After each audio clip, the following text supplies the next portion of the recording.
Have you ever wondered what is fact or fiction when it comes to taxes? TurboTax Tips can help. It's a quick and easy way to learn how to maximize your tax refund. Expert tips for real people in 5 minutes or less. Simply search TurboTax Tips wherever you listen to podcasts.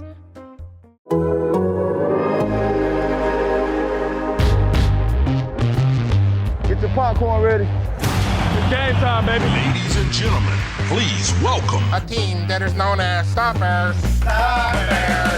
The Athletic presents Hoge Jahns. Every single play, go take it. Bring that juice. Let's go get it. Come on. Chicago's best Bears coverage. Go Bears. Go Bears. From NBC Sports Chicago, it's Adam Hoge. I do think he has the support of his teammates. Why would you not be rooting for him to succeed? And from The Athletic, it's Adam Jahns. I don't mean to psychoanalyze this stuff, but this is what we do in Chicago. This is what we do with our quarterbacks, and this is the biggest story in town. Here they are, the Adams, Hoge Jahns. What's up? Welcome in Hoge and Jahns with you. What day is it, Jahns? Tuesday? I'm losing track.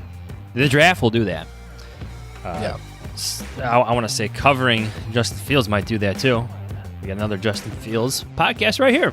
Yeah, the draft was almost 2 weeks ago already. But yet it still feels like I'm recovering. What's up with that? It's all the work you're putting into Justin Fields. That's true. I have been watching a lot. I watched that whole QB1 series that he was on. You seen any of that? The high school football show back in 2017? I have seen that. I watched some of that Kurt Warner series recently. He did that on YouTube. I feel like everybody's got a YouTube thing. I know you're watching us on YouTube, but everybody's got YouTube stuff these days. Yeah, well, that's a good point. We do too. So the YouTube channel, Hoge and Jahns YouTube channel, if you haven't checked that out yet, please go find it. Hit that subscribe button.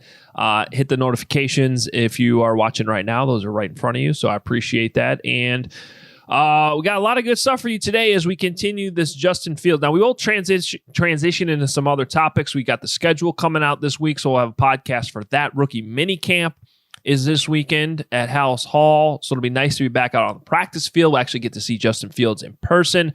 We'll come back and recap that after the weekend. So we'll move on here a little bit, but we did want to get you Robert Mays, because Robert Mays, obviously a huge Bears fan, been on this podcast before, the host of the football show, the Athletics football show, which you should definitely be subscribed to. It's a great podcast. That's also where you get Nate Tice, who's been on this podcast in a lot lately, and we appreciate him as well. But Robert, we had to give him a forum, right, to talk about this. Not that he hasn't done that already on his podcast, but this is his opportunity to vent sometimes, and so we like having Robert Mays on to talk about the Bears here on Hoge and Jahns.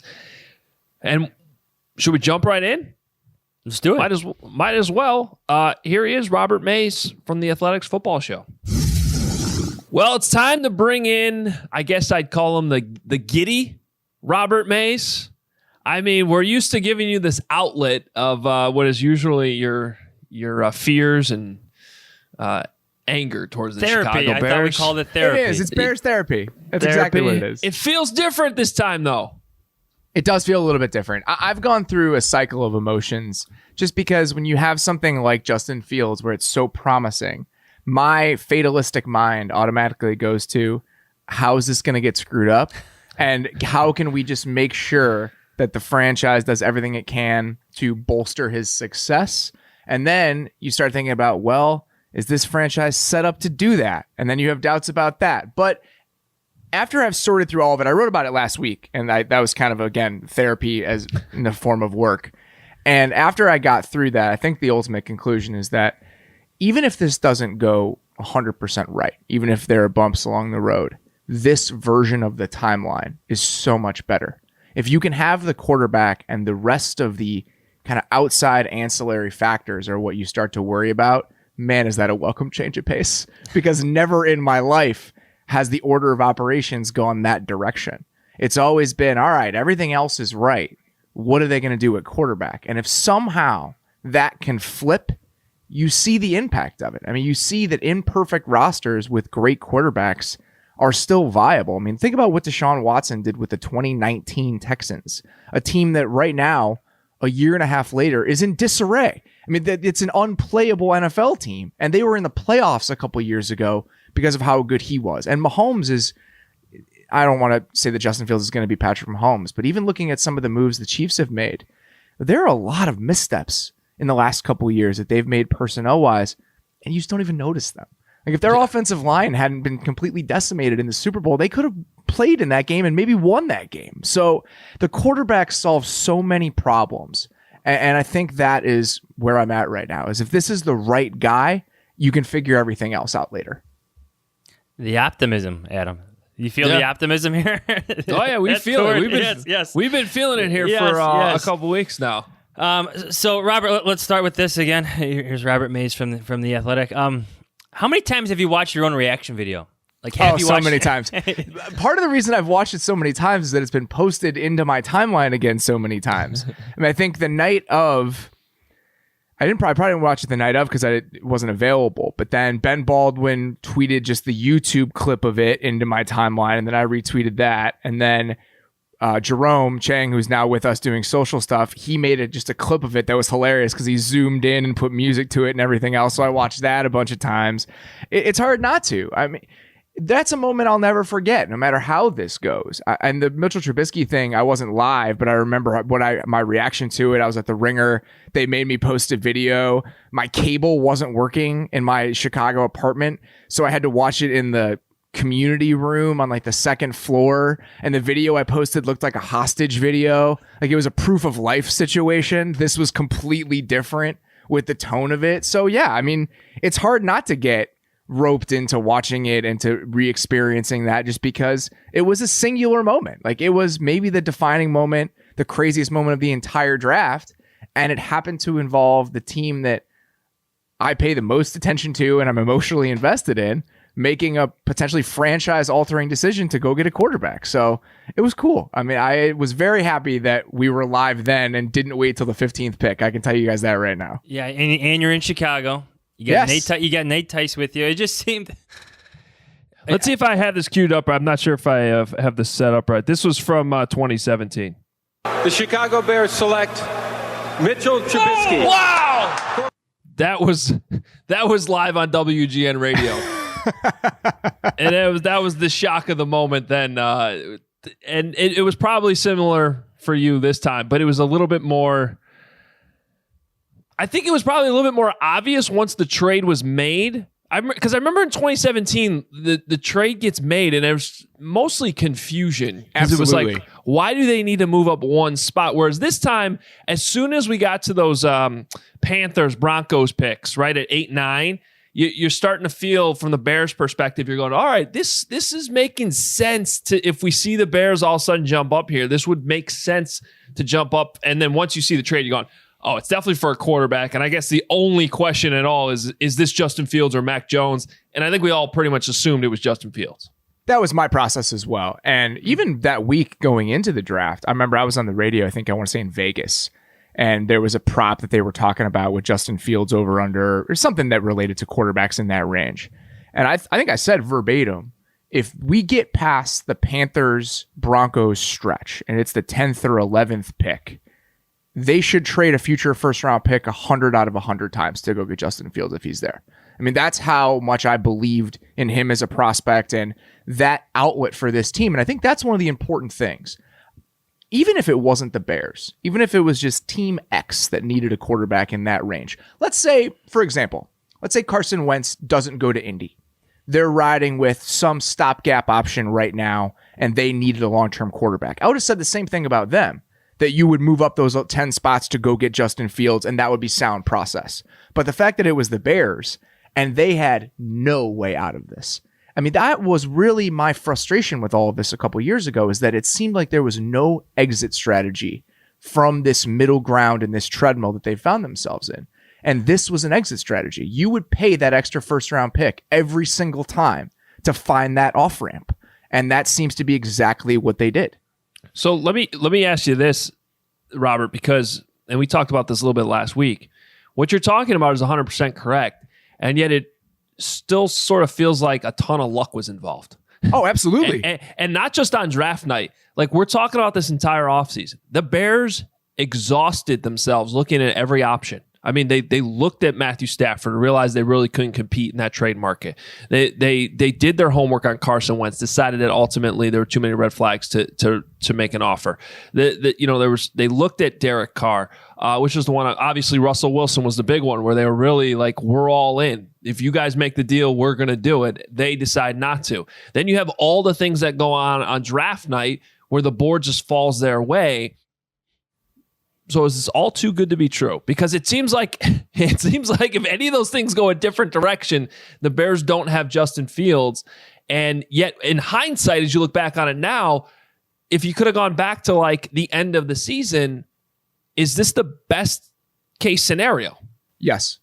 I truly believe it's the best case scenario because I just think that it is the clearest path to quarterback viability for the long term. Russell Wilson is probably in that same category, but I just never believed that was real in the sense that is there a real chance that they're going to deal him this offseason? When you look at the timeline that the Seahawks were on, some of the moves that they'd made, some of the financial aspects of it, I just never believed that was a viable choice. All of the other moves, this is definitely the best one. I just never, ever in a million years thought they could go from 20 to getting a prospect like Justin Fields. And I understand the concerns about Justin Fields, and I understand how he plays a little methodical and he stands in the pocket and he holds on to the ball a little bit too long, things like that. I totally understand why he might have fallen compared to some of the other guys in the draft. That makes sense to me. But I still believe that when you go back and look at the body of work, what he was as a prospect, the physical talent, what he's done on huge stages, that to me, when I watched that Clemson game, I was watching it through the lens of a Jets fan, where I'm sitting there watching Justin Fields play like that and going over the options in my head at 2, being like, man, it'd be hard to not take this guy over somebody like Zach Wilson. Never in my wildest, craziest dreams did I assume he'd be there at 11, and all it would take for the Bears to go get him was an extra first-round pick.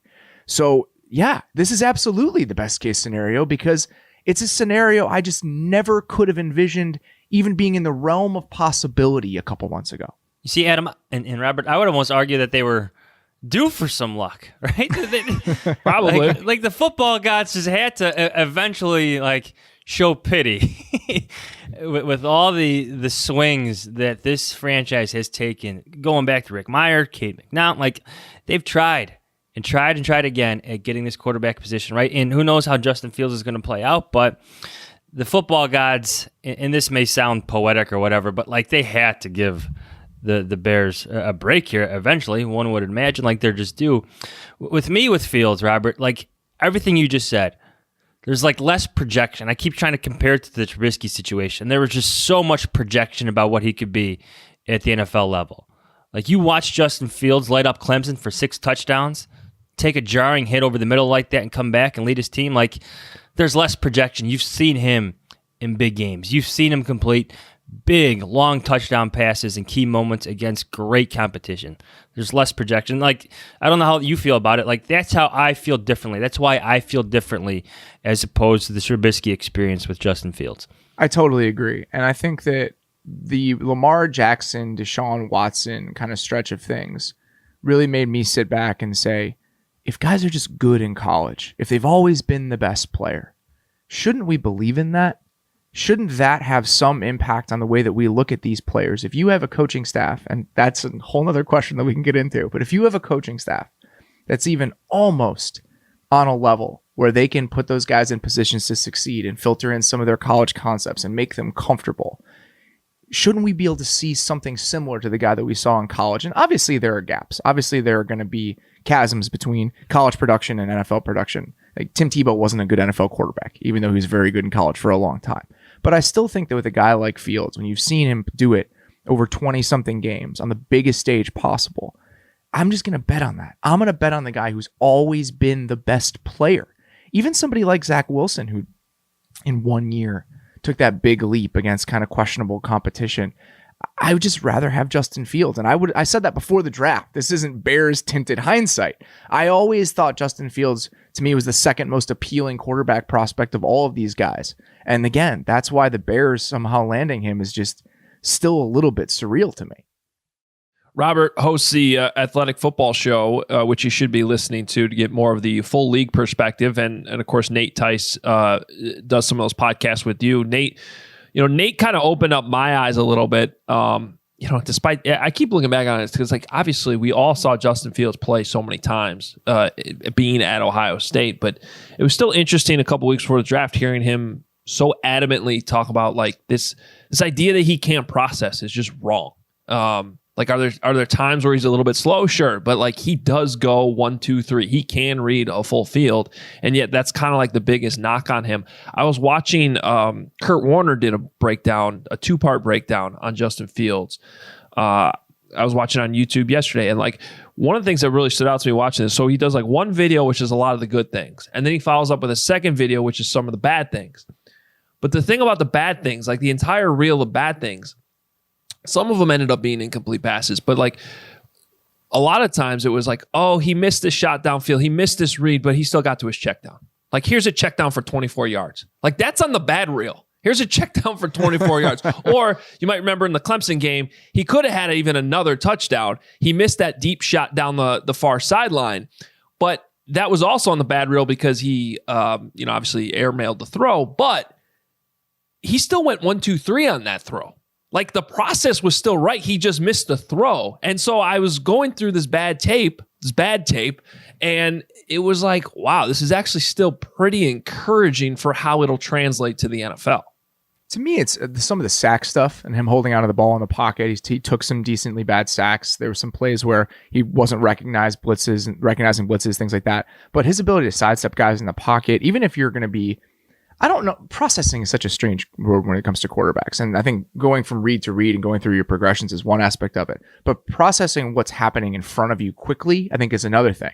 And there are times where he's a little bit slow doing that. But there are other times where he's making free rushers miss in the pocket. I think it's a mixed bag in a way that I'd be encouraged with the total breadth of watching him have to sort through those situations. So, yeah, man, I mean, the idea that he maybe does things a little bit slow sometimes because he's hunting for big plays downfield.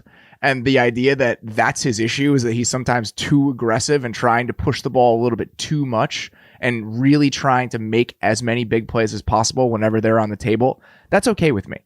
Like, if with some of these guys, oftentimes, if you have all the physical traits, you're big, you're strong, you have a good arm, it's a scatter shot thing with the accuracy. Like Josh Allen, we didn't know where the ball was going all of the time. I think Trey Lance, there's similar concerns about him sometimes. His accuracy leaves a little bit to be desired, even though he's a great prospect. Justin Fields checks the accuracy box. So if your ball placement is going to be great, if you have a strong arm, if you physically check all the boxes when it comes to frame and speed and all of that other stuff, I just think that the tinkering that needs to be done with the areas of concern, I'd be willing to bet on that. This is all about bets. That's what the draft is. And if you just look at the entire resume of what he's bringing to the table, that's a bet that I'm going to be willing to make.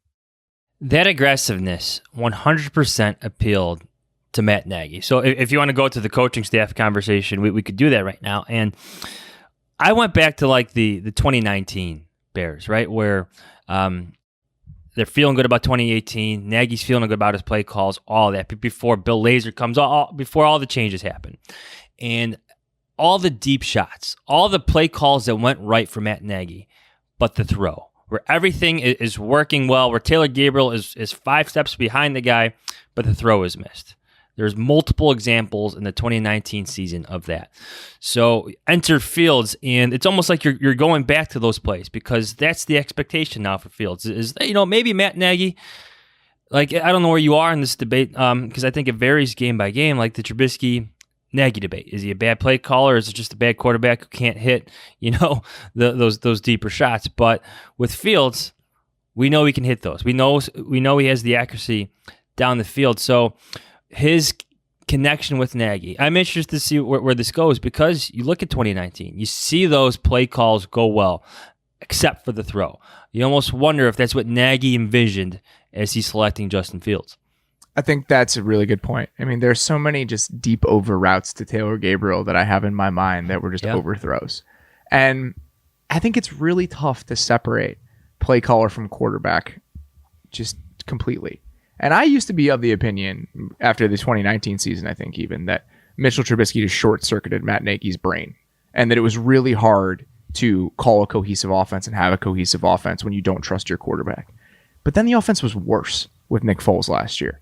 And Nick Foles isn't a good quarterback, but that's the guy they wanted to go out and get. They traded a 4th-round pick for him. They gave him more than $20 million guaranteed, and he was worse than Mitchell Trubisky. They went back to Trubisky because that was their better chance at viable offense. And at a certain point, you think, all right, how many chances do they get? How many different guys do they need to cycle through here to prove that it's the talent that's the issue, and with the right quarterback, it can all come together? And I'm still holding out hope that that's true. I'm still holding out hope that with Justin Fields, they can somehow find a path to cohesive offense with this coaching staff. But that doesn't mean I don't have doubts about how realistic that is when the body of work that we've seen so far is really unimpressive and underwhelming. So I'm a little bit torn. Like, I want to buy into this idea that because Justin Fields can make all those throws, because he's the most talented quarterback that Matt Nagy will have worked with here, because this is the guy that Matt Nagy chose among several different options that they made an aggressive move to go get, maybe this time will be different. But I think if you're not harboring some doubt about that and some reservations about that, you're probably a little bit delusional. So this is a good segue to my next question, because as we kind of put the draft in the rearview mirror, this weekend we're going to move ahead to rookie minicamp, get into hopefully OTAs minicamp, whatever that all looks like this year. How good are the Bears? Because that matters. These guys still have to win. And you look at, okay, even just releasing Charles Leno and putting your faith in Tevin Jenkins, like the pick, doesn't mean they're better week one if he's your starting left tackle. You lost Kyle Fuller. You're going to have Andy Dalton out there, really? I mean, if that's the plan, how many games can they realistically win? I think that I'm a little skeptical about that right now.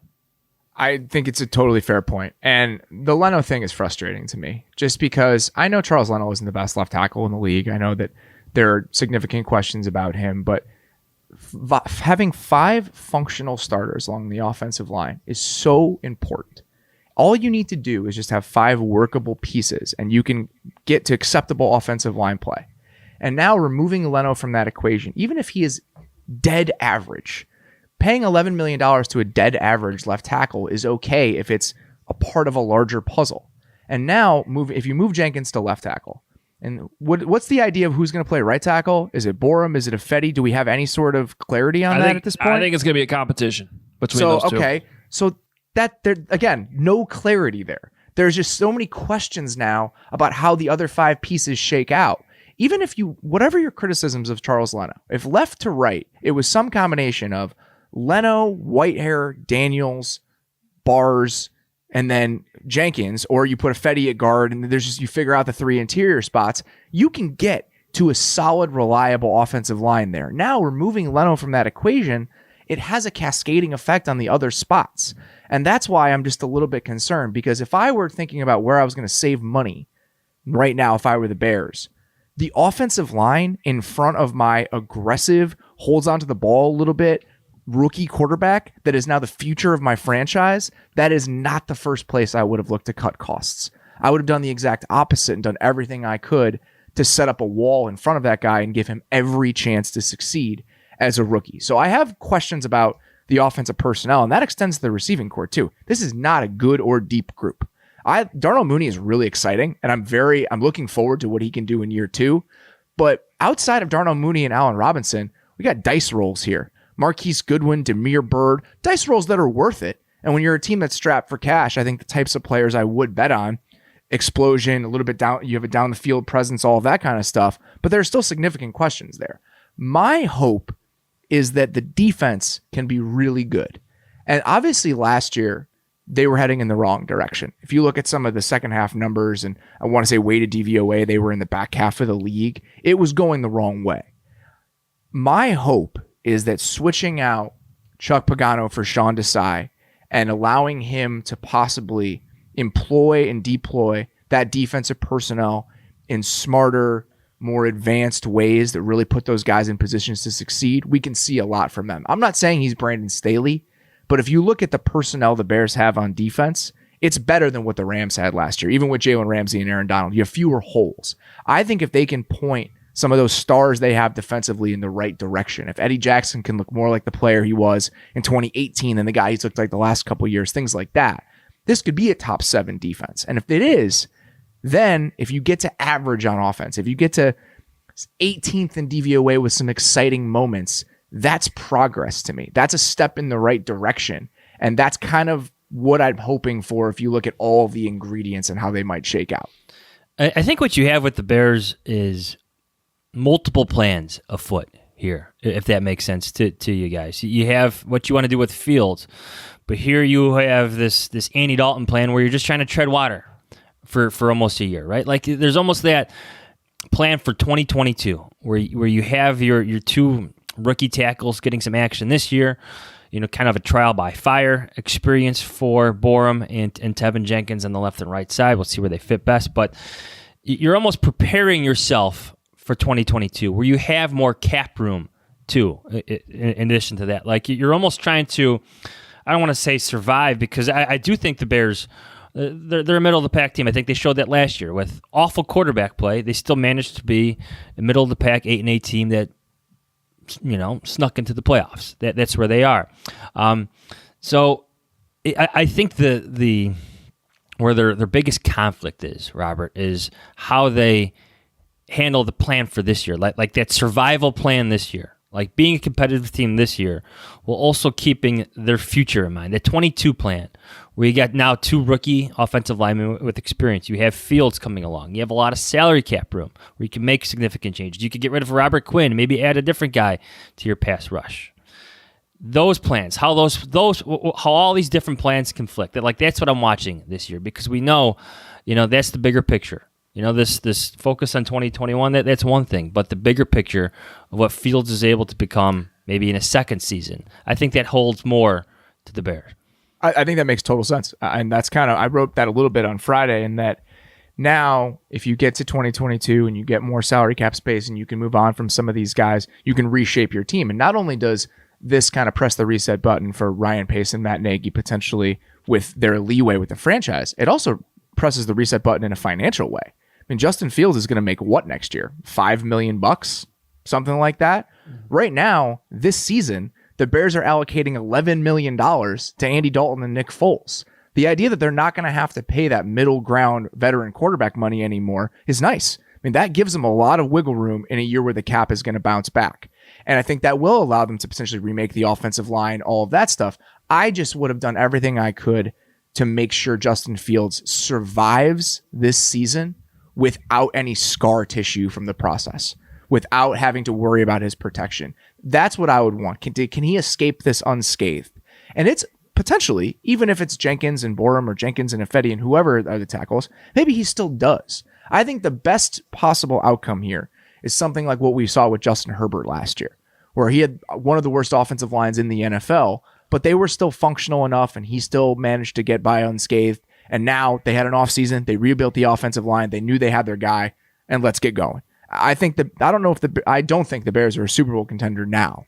So if Justin Fields can get through this season and the development and the experience is a positive, if it's in the black here and that's where we end up, then I think everything is fine and that you're right.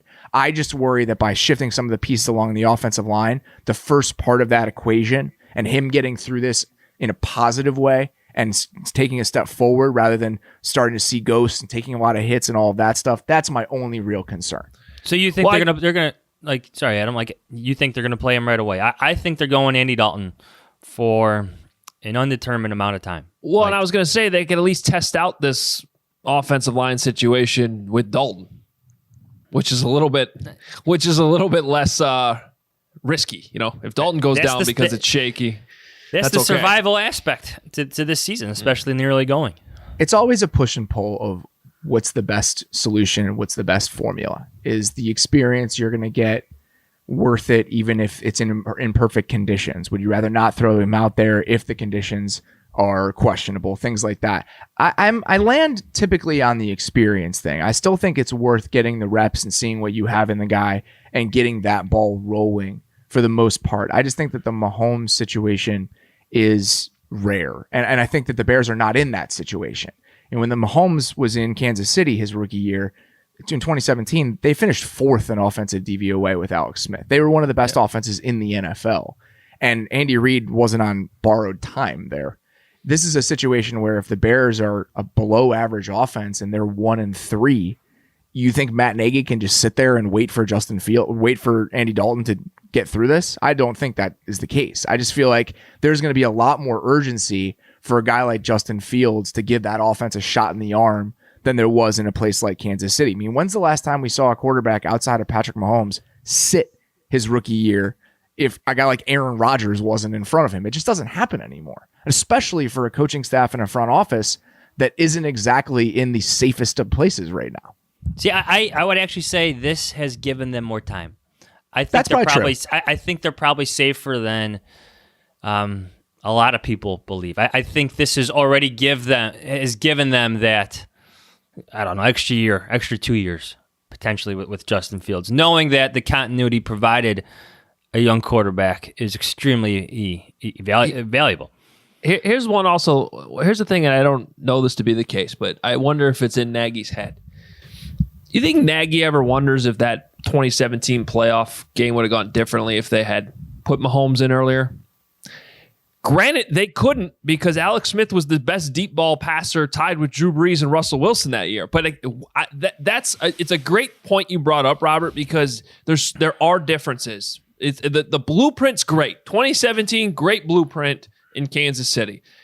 Just the differences are obvious. I mean, it's unrealistic to think Andy Dalton's going to give you what Alex Smith gave you that season. And I'd make the case Justin Fields is more ready, more polished as a rookie to play than Patrick Mahomes was coming out of Texas Tech. I'm not saying he's going to be Patrick Mahomes or is as good as Patrick Mahomes. I'm just talking about the rawness of coming out of college. This is a kid who's playing against Clemson and Alabama a couple months ago and at a very high level. So I just think there's differences.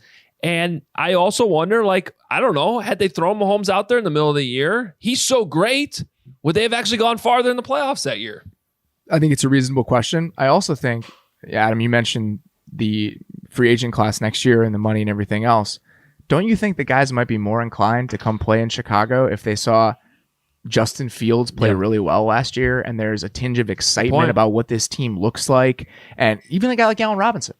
If Justin Fields comes in and plays great, and I think there are two considerations. One, what it looks like to the outside.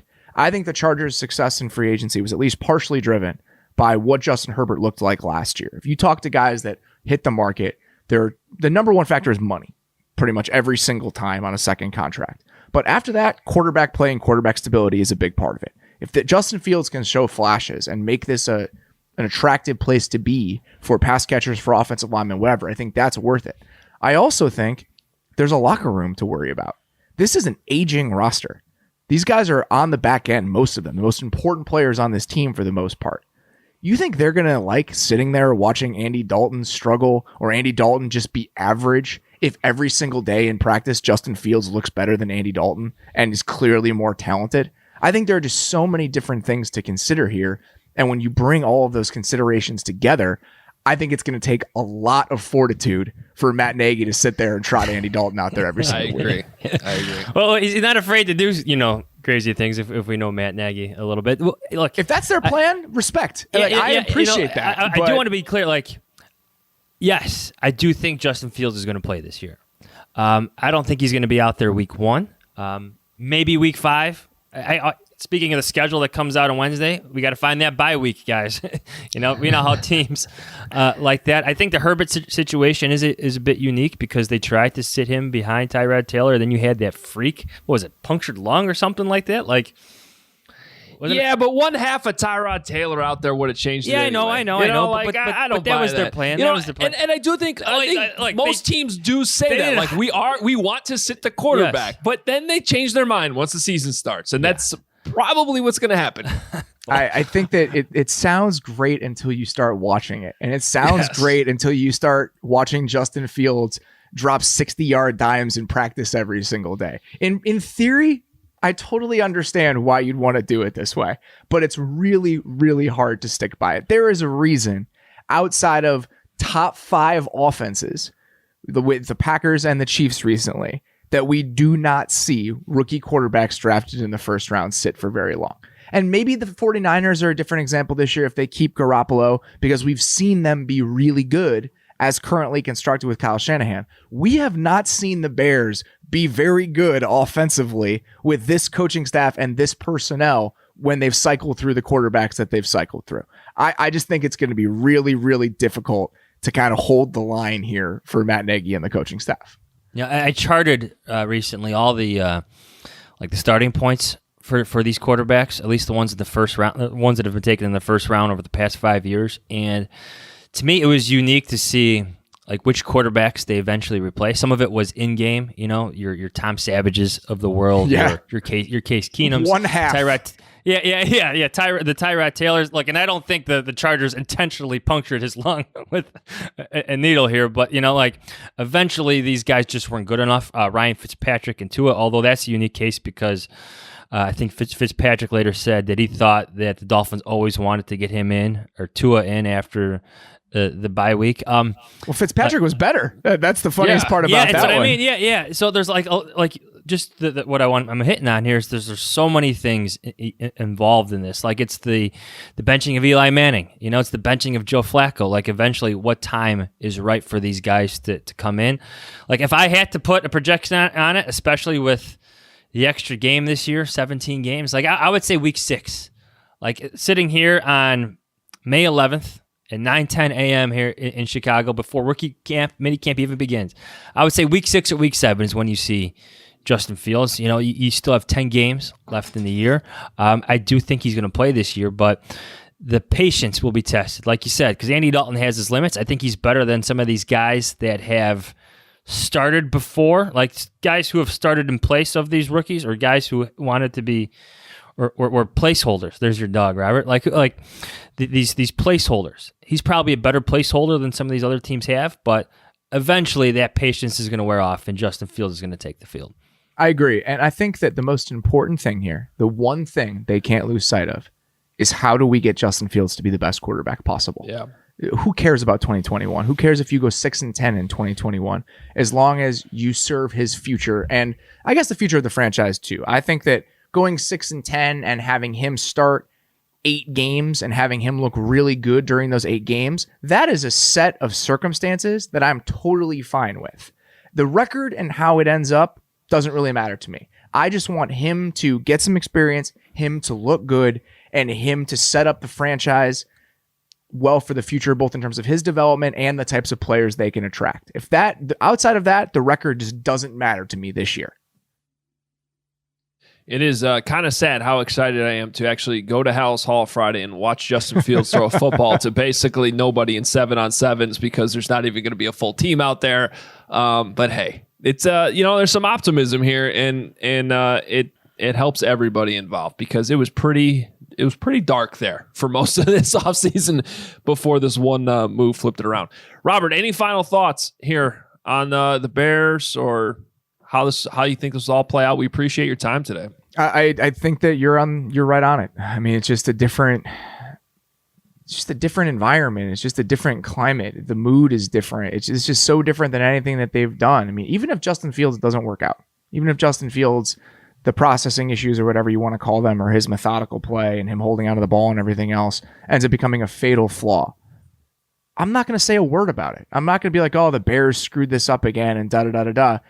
This is worth doing. Even if the process here is so correct and is so spot on that the results matter less. This is just the exact type. I mean, I'm going to live and die with the results, but in the sense of how we're going to judge them, this was the right thing to do. This was the exact thing they needed to do. And it's just not a path that I ever imagined they could take. And I think that that's the exciting part about this, is that with Andy Dalton, what was this year? What are you even trying to accomplish? What are the goals? What does the trajectory look like? I just didn't know any of that. It just felt like they were in such a holding pattern with nowhere to go. And now I'm interested in every single moment, every single throw, every single report that you guys are going to have. It's just the interest and the excitement and the optimism and the looking toward the future and just seeing what's on the horizon, all of those things are fun again. No matter how it turns out, this team now matters to me and matters to this city and matters to the people who love it in a way it just couldn't have if they had continued on the path that they were on. And that's exciting to me. I'm sure it's exciting to you guys. It's just new life that has been breathed into this franchise. Even if the potential goes unrealized, this version of what this team is just inherently more interesting and more exciting than it ever could have been otherwise. And you feel it in the streets. You Yes. feel it in the conversations you have in the bars if you've been able to I was going to say, you hanging out in the streets? What Yeah, what like, have you when been you're doing? just talking to people at T-ball games and Pee Wee games, like Okay. people are asking you. I like, didn't know T-ball games counted as the streets. well, you know, I guess I've been in the streets too then. Well, you gotta walk down the street to get to the T-ball park, don't you? Like the field. Like it's just everybody's excited. I don't think anybody, like, with all due respect to Andy Dalton, I don't think anybody was looking forward to a full season of Andy Dalton. And now there's a different juice. There's a different excitement, like you said, Robert. And there were a segment of Bears fans, like speaking as a Chicagoan now, that were ready to turn this off. They were done probably for the 2021 season. This changes this. This changes the season. It changes the next few years for their fandom. Like the selection of Justin Fields did that. We were, after we finished recording on that Thursday night, we did it at the Residence Inn on Dearborn. And obviously the city is not totally opened up, but there's still some restaurants and bars open around there. And the Parlor Pizza in the River North was still open. They were just finishing serving food, and we went over there to eat because we hadn't all day. And we were sitting there at the bar ordering our pizza and looking at the TVs and talking, and there were some other people in there, and just seeing it down on the crawl and just seeing the cry-on of Justin Fields to the Bears while sitting in a Chicago bar with some other people in there.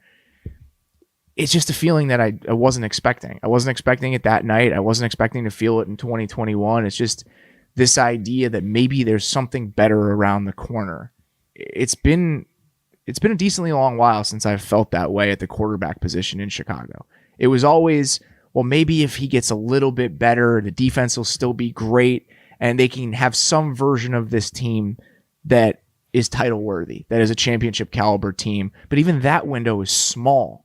That's a really hard needle to thread when you're banking on defense in 2021 and all that other stuff. If you have a quarterback, you can be viable every single year. If you get lucky in one or two other ways, you can get to the biggest stage. And that is just never a version of the Chicago Bears that have existed in my 33 years on this earth. And I am very excited about the potential of that being just the way we operate here. And I know that's a long way off, and I know there are a lot of questions, and drafting a guy in the top 11 is not a guarantee that he will become that sort of player. We've seen so many guys fail to reach that. But even the specter of that, even the possibility of that, there's just no denying how fun that is. At Robert Mays on Twitter, you definitely should be listening to the football show. It's a great companion to this podcast to get the rest of the league and the thoughts on everything going on. I love that show. And if you're watching on YouTube, you can see Robert's outstanding Nordiques hat as well. My new office, too. Got a nice setup here. Is it What's a the 9 Inch helmet? Nails poster behind you? Yeah, I think 9 Inch Nails, right? It's my 9 Inch Nails poster. That's And what's the other helmet? I see the Bears helmet, but Barrington football, baby. I was gonna say I knew what that was. Yeah. I should know that as I sit here in a high school football sweatshirt. I feel like having the high school football helmet is okay. I'm totally fine with it. Oh, I'm cool with it. Yeah. It's, you gotta, it's a nice little thing. The fact that they gave us real ones when we left was very, very nice. So Oh, I still I've have kept mine. that for a while. I still have mine. It's a prized possession. Yeah, we're this week we're doing a mailbag on the show, and then we have some really fun stuff planned for the middle of May through the middle of July. I don't want to talk about it yet because I don't want to jinx it yet, but Okay. we'll be announcing it soon, and I think that people will really enjoy it. So if you guys have not checked out the football show, please come do it because it's going to be a fun couple months. May is daunting because there's nothing happening. At least you guys have rookie minicamps and stuff to talk about. For me, it's just there's not as much stuff. So that blank spot in the calendar is a little scary, but it's also very fun because you can do anything you want with it. And that's kind of the mode that we're in right now. Yep, you can get creative. So, and we know you will. Robert, thanks so much. We appreciate the time. Well said with a lot of your stuff today, and I feel like a lot of Bears fans feel the same optimism you're feeling right now. So, thanks so much. Tepid optimism. That's what I'm going with. And that, you know what? It's an improvement on where we were. Thanks, guys. I appreciate it. Thanks, all right, Robert. There he is. Robert Mays from the Athletic Football Show. Really good stuff. Stressed, tired, just don't feel like cooking? Food that's fast doesn't have to be fast food. Freshly offers quality meals without the hard work of prepping, cooking, and cleaning. Freshly offers chef-made, nutrient-packed, delicious meals delivered fresh to your door. No cooking required. Ordering is easy. Visit Freshly.com and choose from over 30 delicious, satisfying, better-for-you meals like steak peppercorn, sausage baked penne, or their chicken pesto bowl. And now our listeners can try Freshly for just $16.16 per meal. Stop searching the internet for healthy food near me every night and start living freshly. Your meals are always delivered fresh, never frozen, and are ready to heat and enjoy in just 3 minutes. And right now, Freshly is offering our listeners $40 off your first 2 orders when you go to Freshly.com/Adam. Stop stressing about dinner. Go to Freshly.com/Adam for $40 off your first 2 orders. That's Freshly.com/Adam to get $40 off your first 2 orders.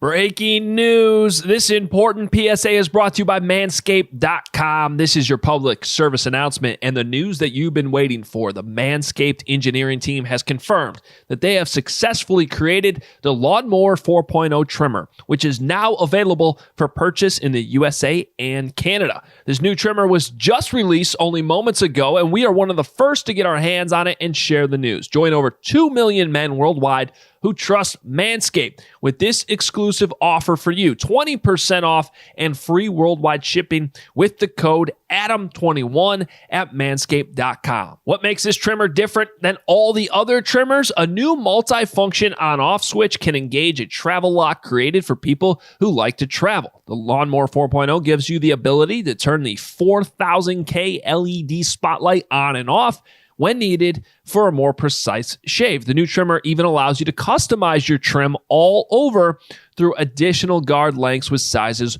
1 through 4. And looks-wise, it's sleek with a 2-tone matte and gloss finish. Even features a hot foil stamped back chrome Manscaped logo. Show that mower off loud and proud. Yo, if you're still trimming your face with your ball trimmer, it's time to make some changes. Get 20% off and free shipping with the code ADAM21 at manscaped.com. That's 20% off with free shipping at manscaped.com and use the code ADAM21. Unlock your confidence and always use the right tools for the job with Manscaped. Small businesses are grappling with the impact of these uncertain times and looking for resources. That's why for the second year in a row, Dell Technologies is assembling an all-star lineup of podcasters to create the first ever virtual conference to share advice and inspiration for small businesses of all kinds. Dell Technologies is here to help safeguard your business with modern devices and Windows 10 Pro to providing relevant content for your business's success. Search Dell Technologies Small Business Podference on Spotify, Apple Podcasts, or Odyssey.com. You know, see, the problem, though, is your football helmet says Notre Dame on it. I got all the stickers on it for big plays I made. Hey, what you should have said is at least I have one. That's what you should have said. That would have been the good comeback. It's true. Well, I mean, look, this is a weird place to be in because it almost feels like we're being a little repetitive here on the podcast by covering so much Justin Fields, but I don't know that there's enough to cover, and we wanted to get I guess we're kind of on this Justin Fields tour, right? We want to get a lot of different perspectives from a lot of different people, and Robert, I think Robert represents a lot of the fan base in how upset he was when he would come on this podcast last season, whether it was midseason. I think we had him on maybe at the end of the season too, and just sort of that flip that happened a couple Thursdays ago. At least the vibe I always got from Robert and other Bears fans in Chicago, like they were so close. You just felt like they were so close in 2018, and then there was this hard, like smack you in the face, fall back to reality, right? Like, oh no, like the same story that we know so well is unfolding. The quarterback position isn't working out, and that's for a variety of reasons. The head coach is being questioned. You're upset with certain moves by your general manager. Like it was just a similar story after feeling so close in 2018. The narrative has changed again. Like the bold selection, the process of getting Justin Fields change that again? I think I should tease. I got a story coming up on Wednesday in The Athletic. Kind of a big one. Check it out about this. About what? The flip? No, yeah. About the selection of Fields. Okay. Today's Tuesday, so if you're listening, and you're listening on Wednesday, check out theathletic.com. Looking forward to it. And a plug for myself, I guess, would be sort of the question I asked Robert there towards somewhere in the middle. How good are the Bears now? Because I hate to say there's like a little bit of a reality check, but you look at where the roster actually was at the end of the season, where it might be now. Yes, it could be better if all these young guys were. I mean, it's not to say that they shouldn't have gone with this youth movement. They absolutely should have. They needed to for a number of different ways. I mean, just age, salary cap purposes, a lot of different reasons. But there are a lot of question marks still in how this is all going to man, you're pulling out the wet blanket? Oh, yeah. Unless you play Justin Fields right away. Maybe. I don't know. Which is not a guarantee. He's got either. the bucket of water, everybody out. He's going to throw it on your face. It's okay. Yeah, so maybe don't read that one. No, you should go check it out. NBCSportsChicago.com. Working on it today, so I don't know if it'll be out. Depending on when you listen to this, it might be out or not. But anyway, a lot of good coverage still coming this week. The schedule comes out Wednesday night. We will have a podcast late Wednesday night, so it should be if you're up late, you might still be able to get it, or it'll be available for you Thursday morning in reaction to the schedule. And we already know the opponents, but it's still fun to find out when they're playing which teams, and you may be playing your Vegas trips and things like that.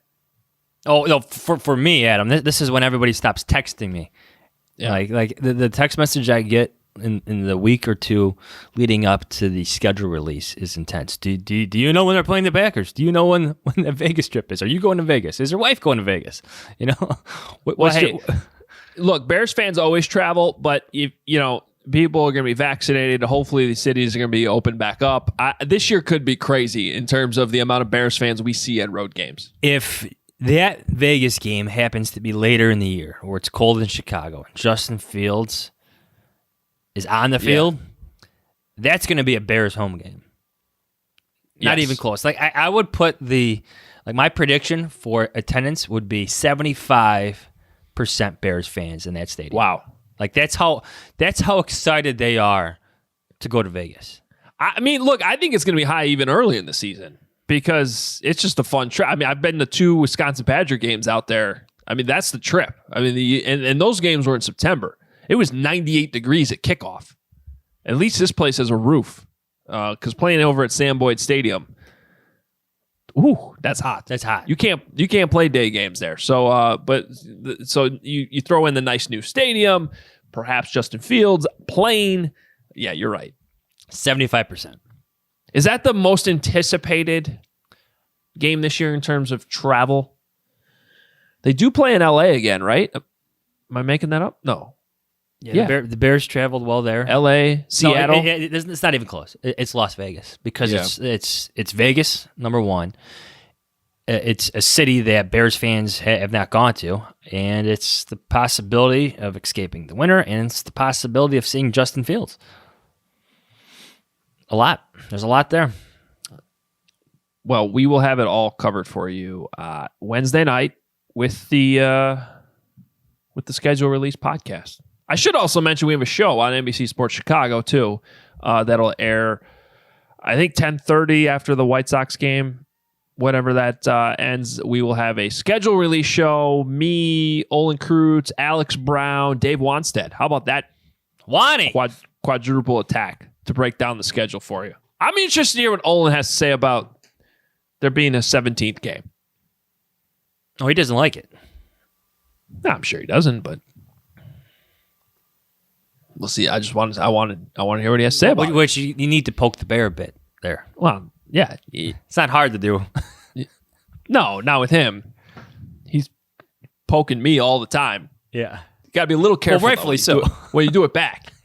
Yeah. Just get them going on the right topic. That 17th game. It's going to be grueling on these guys. It will be tough. I'm still a little surprised. We could talk maybe more about this on Wednesday. I'm still a little bit surprised that they added the game without adding an extra bye week.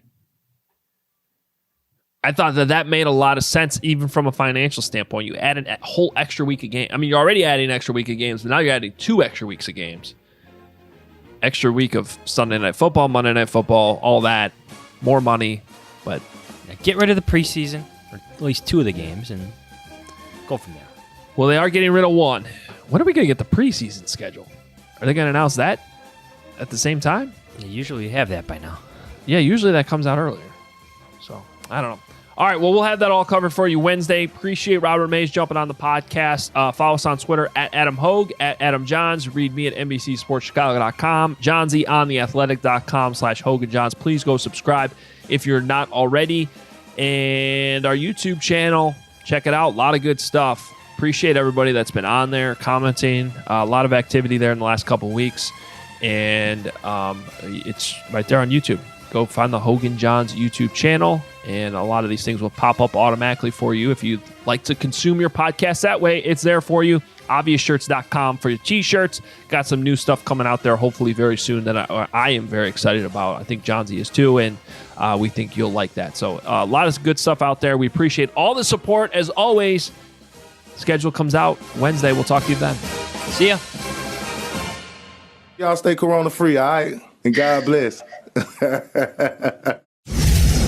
Sign up today with BetMGM, the exclusive betting partner of The Athletic, and get $1,000 risk-free first bet, plus get a free 3-month subscription to The Athletic. Just sign up at BetMGM.com/Adam to take advantage of the special offer from the king of sportsbooks. That's BetMGM.com/Adam. New customer offer, paid in bonus dollars. Visit MGM.com for terms and conditions. Must be 21 years of age or older to wager. Colorado, Indiana, Iowa, Michigan, New Jersey, Nevada, Pennsylvania, Tennessee, Virginia, or West Virginia only. Excludes Michigan disassociated persons. Please gamble responsibly. Gambling problem? Call 1-800-522-4700 in Colorado, Nevada, and Virginia. 1-800-270-7117 for confidential help in Michigan. 1-800-GAMBLER in New Jersey, Pennsylvania, and West Virginia. And 1-800-BETS-OFF in Iowa. In Tennessee, call or text the Red Line at 800-889-9789. Or if you or someone you know has a gambling problem and wants help, call 1-800-9-WITH-IT in Indiana. Promotional offer not available in Nevada.